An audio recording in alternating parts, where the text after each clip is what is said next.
مولا فرما رہے ہیں اگر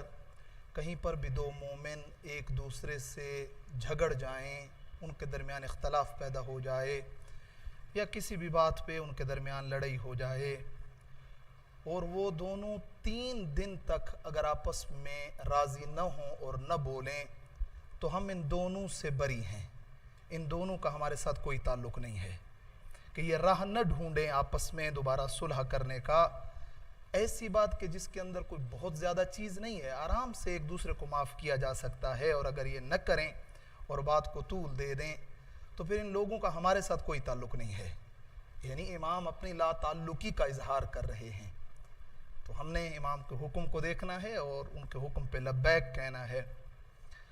اور اسی کے ساتھ اگلا جملہ یوں ارشاد فرمایا، پھر امام فرماتے ہیں کہ ایو مثنین، ان دو میں سے جو بھی پہلے جائے پھر اور جا کر معاملے کو ٹھیک کرنے کی ٹرائی کرے کہ دونوں پھر آپس میں مل جائیں اور دونوں کے درمیان صلح ہو جائے، تو مولا فرما رہے ہیں ان دو میں سے جو پہلے قدم اٹھائے گا ایک دوسرے کو راضی کرنے کا، وہ پہلے بہشت میں داخل ہوگا۔ یہ دونوں میں سے جو بھی سٹینڈ لے گا، جو بھی پہلے بڑھے گا، وہ پہلے بہشت میں داخل ہوگا اور وہ پہلے ہمارے قریب ہوگا۔ ایک بات، اب دونوں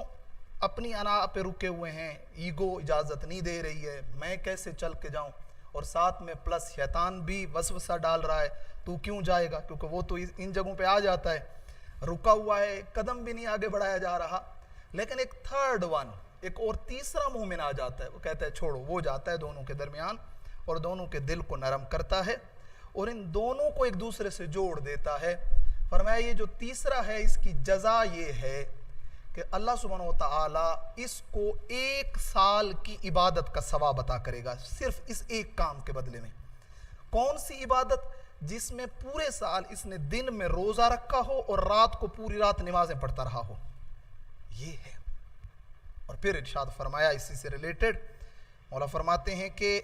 علیکم بالتواصل، دیکھو یاد رکھو تمہارا کام لڑنا نہیں ہے، تمہارا کام ایک دوسرے سے دور ہونا نہیں ہے، تمہیں اس لیے خلق ہی نہیں کیا گیا کہ تم سالہ ہر سال نہ بولو، تم سالہ ہر سال ایک دوسرے سے منہ موڑ لو، نہیں، اس مقصد کے لیے اس شورٹ سی لائف میں تھوڑا تمہیں بھیجا گیا ہے۔ علیکم بالتواصل، تمہارا پہلا کام یہ ہے تم جڑے رہو، ایک دوسرے کے ساتھ ملے رہو، چھوٹی چھوٹی باتوں کو نادیدہ لو، تغافل کرو، یعنی مت ان باتوں پہ بیٹھ جاؤ اور پوری زندگی انہی پہ گزار دو۔ علیکم بالتواصل، ضروری اور واجب ہے تمہارے اوپر ایک دوسرے سے مل کے رہو، یونٹی میں رہو۔ ایک بات، دوسرا والتبازل، خرچ کرو ایک دوسرے کے حوالے سے، جہاں تک ممکن ہو سکے ایک دوسرے کی مدد کرو۔ لازم نہیں ہوتا انسان فائنانشلی ایک دوسرے کی ہیلپ کرے، بہت سارے چیزوں میں ایک دوسرے کی مدد کی جاتی ہے، وہ کرے۔ تو لاہائری کے بارے میں ملتا ہے، آخری ایام تھے، گریے کی حالت تھی، شاگرد نے آ کر پوچھا آغا کیا وجہ آپ اتنے پریشان، پوری زندگی تو آپ نے خدمت کی ہے آل محمد کے دین کی، ان سب چیزوں کی، کہا ایک چیز مجھے پریشان کر رہی ہے کہ اگر قیامت کے دن